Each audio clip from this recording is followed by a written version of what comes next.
Hi, how are you doing today? My name is Arthur, and this is for the Geology Natural Disaster Project. Our first stop, we're going to be stopping in Birmingham, Alabama. In Birmingham, Alabama, it is home to many tornadoes, so that's the focus for today. These are violent vortexes that are produced by conditions in the atmosphere. These usually occur in storm weather during the summer and happen around the afternoon or evening when they do come.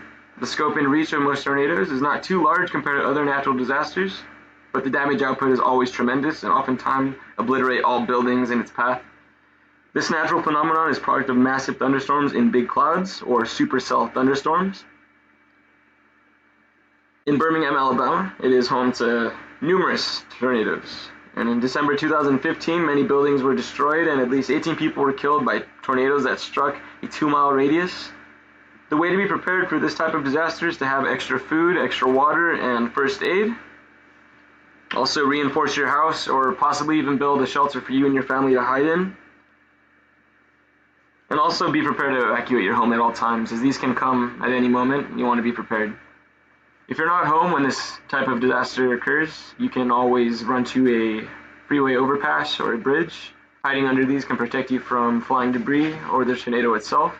It can save your life, so keep a lookout for those. Second stop, we're going to Los Angeles, California, home of the earthquakes. This is one of the only things that Los Angeles residents have to worry about, these earthquakes. They occur in the Southern California area often. They're a result of intense vibrations caused by the rapid release of energy from Earth's crust. Plates collide and eventually inner and edge of the plates dislocate and rupture, which cause the earthquake sensation and cause the shaking. Earthquakes are very spontaneous and are extremely difficult to anticipate, but preparations can lead to less catastrophe and loss. Always have extra food and water rations, also first aid. Practice earthquake drills often at home, work, school, wherever you can. And remember to always stay calm and never panic.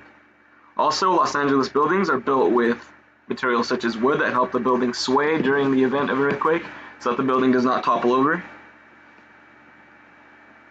The wood also helps it sway with the convulsions to keep a steady pace rather than just leaning to one direction.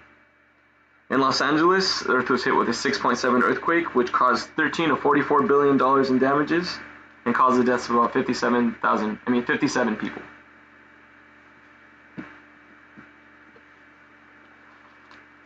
Last stop, we're heading over to San Salvador, El Salvador.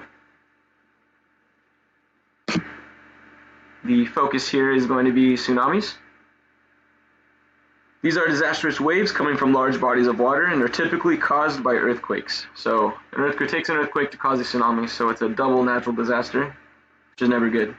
The intense speed and force of tsunamis cause huge amounts of damage and usually destroy most in its wake, and whatever it doesn't destroy immediately, it carries with them, and they act as weapons.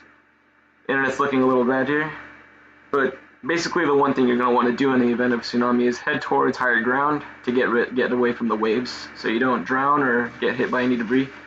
Usually the mountains or buildings, tall buildings, are the best places to go. So as you can see, the mountains here would be a good place to resort to in the event. As for most natural disasters, the best thing to do is always have extra water, food, first aid, because you never know when anything bad is going to happen. So always be prepared to evacuate your home. Don't be stubborn, and be prepared to retreat to higher ground. All of these disasters are very hard to be prepared for, so it's best to just always be prepared, no matter what. Thank you.